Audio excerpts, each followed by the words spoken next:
So if someone asked me if I should get a Leatherman or a Victorinox, I would give them two different answers depending on the circumstances. Now, the Leatherman, based in the USA, I would tell them if you live in the US, go for a Leatherman because their warranty and quality of assurance is top notch. They have a 25-year warranty, and this free P4, which I've owned I think for about 4 years at this point, I purchased it brand new right when it came out. I got one for my dad. I gifted one to my neighbor. These are amazing. And of course, with all the technology with the one-handed use, it's second to none when it comes to just accessibility, the ease of use, and the ability to just access all the tools with one hand, and to even put away with one hand as well. Now, I mentioned the warranty first because that, in my opinion, is the strongest point for Leatherman. Now, I've sent this in twice for the same reason, which is this pocket clip right here. It snagged on my belt getting out of my car twice, completely broke off, and I sent it in. Both times they completely replaced it without any fee, replacement charge, anything like that. They just asked me how it snapped off, and I think that's just for research purposes. And for the third time, I actually didn't send it in, but I did inquire about the scissor. I told them my wife accidentally used the scissors for some cables that she was trying to cut, some metal cables, and she dulled it out. So this scissor basically is useless, but I said it's no problem at all. I could simply send it in, and there wouldn't be any issues at all with that.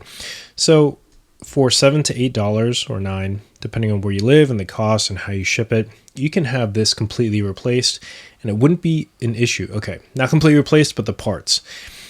That kind of customer service is amazing, and I think that lets anyone who uses it to be able to be rough with it, not be afraid to just do what it has to do, get things done with it, and if something were to dull out or break down, Leatherman would take care of you. Now, when it comes to the Victorinox, it's hard to really show on video or even put into words how it feels a little bit better in terms of quality, but it just feels like the machining is that much finer in terms of tolerances when it comes to the specs, and each movement, every single crease, every single tool that you access, it just feels extremely well made.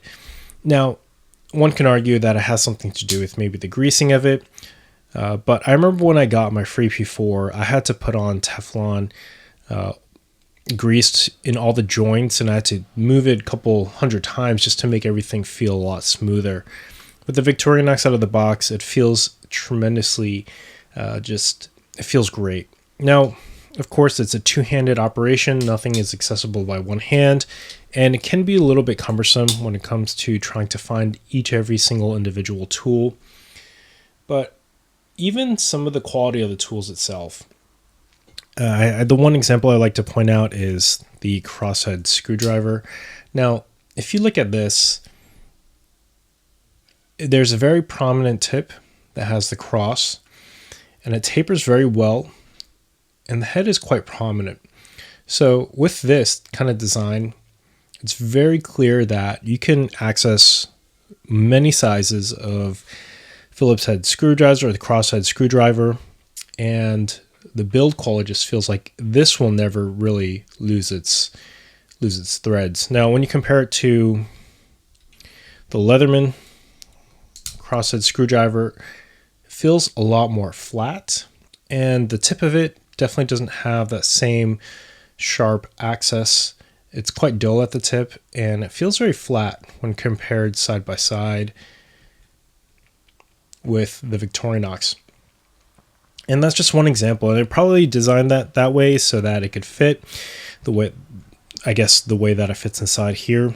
But it's small differences like that that just give the Victorinox a little bit more confidence when holding in the hand. Now, I actually just went on a bike trip for a couple of days, and this was the tool that I took. It's the one that I would want to grab for as I'm here in Europe right now, and it's really just world class when it comes to the quality of the multi-tools.